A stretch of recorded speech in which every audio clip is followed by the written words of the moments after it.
We're at Wharton Center, where Moulin Rouge, the musical, is playing through Sunday, May 14th. We've got the two leads with us. We have Gabriel McClinton, who plays Satine, and we have Christian Douglas, who plays Christian in the show. You guys, this show is absolutely incredible. The reviews that have come out already and the social media posts are just crazy. East Lansing, Jackson, Mid-Michigan, they're loving the show. How do you feel about the show? I'm loving the show too. Yeah, I tend to not read the reviews, but I'm glad to know that they're good. Yeah.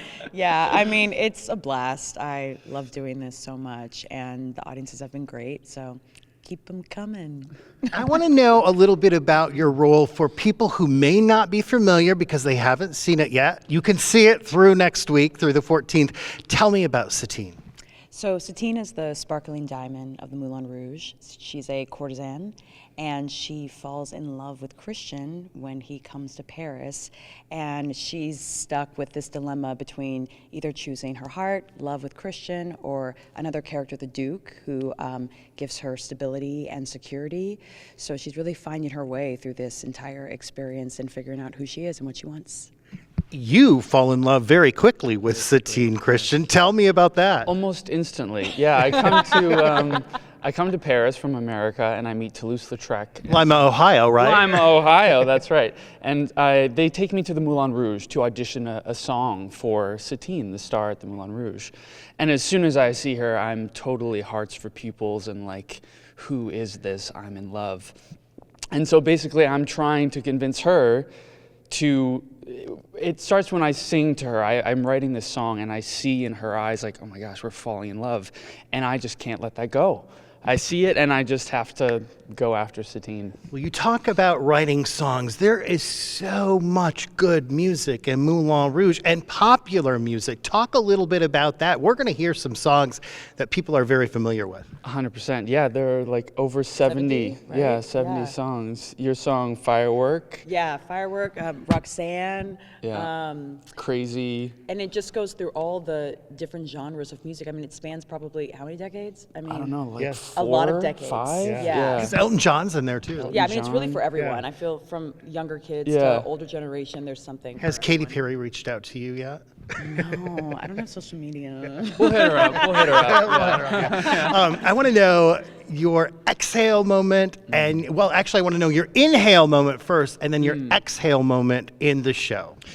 My inhale moment, I realize is, so at the beginning of the show, I walk across the stage at the end of the pre-show, and I raise the Moulin Rouge sign, and the show starts. And I always take a big inhale as I stop, and the light hits me right before I raise the sign. So it's like, all right, here we go. And my exhale is, at the end of the show, I sing the Come What May reprise, and it's the final big high note, and I can take a bow and exhale. Both of your voices are just incredible. Christian, your voice, you have those high notes throughout that I'm just like, how do you do that night after night? And they sound angelic. Thank you so much. I don't know. I just try to keep healthy and stay supported on my breath and try not to push too much. And, you know, it's a war sometimes, but I try to keep winning.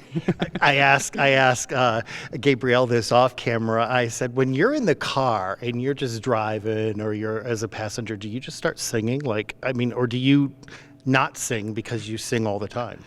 At this phase of my life, I probably just I gotta save it for the show. Yeah. What did you tell me? Yeah, I said it's not really happening, but there are sometimes, I do love listening to music, and sometimes it is a really nice escape, and it's a good rejuvenation for the soul to hear other things and just start humming new things. Yeah. Why did you want to be in this show specifically? Oh my gosh. I really didn't know at first why I wanted to be in this show. There was just something that pulled me to it that was kind of unseen to me. But once I got involved in it, I think it was really, I'd never seen a character that was so fleshed out from start to beginning, and I really got to go into every part of the human experience as an actress. I've really never seen that. Usually it's kind of one layer here, and it's not as much fleshed out, so that's like really been the best experience, being able to feel like a full human in this show. Towards the end especially, it gets really emotional. Do you guys, because you're in those characters, do you find yourself getting emotional along with the audience? Yeah, I mean, I think I can speak for Christian and I were both emotional people. So yeah, I think it's just, that's what's great about this show and this story. It's so relatable to who you are, and it's pretty easy to tap into the emotions, I would say. Yeah. What about you? Why did you want to be in Moulin Rouge the musical? I've loved Moulin Rouge for a while. I remember the first time I saw the movie, I was in high school. And I remember just crying my eyes out and having this experience of like, wow, I'm so moved by it.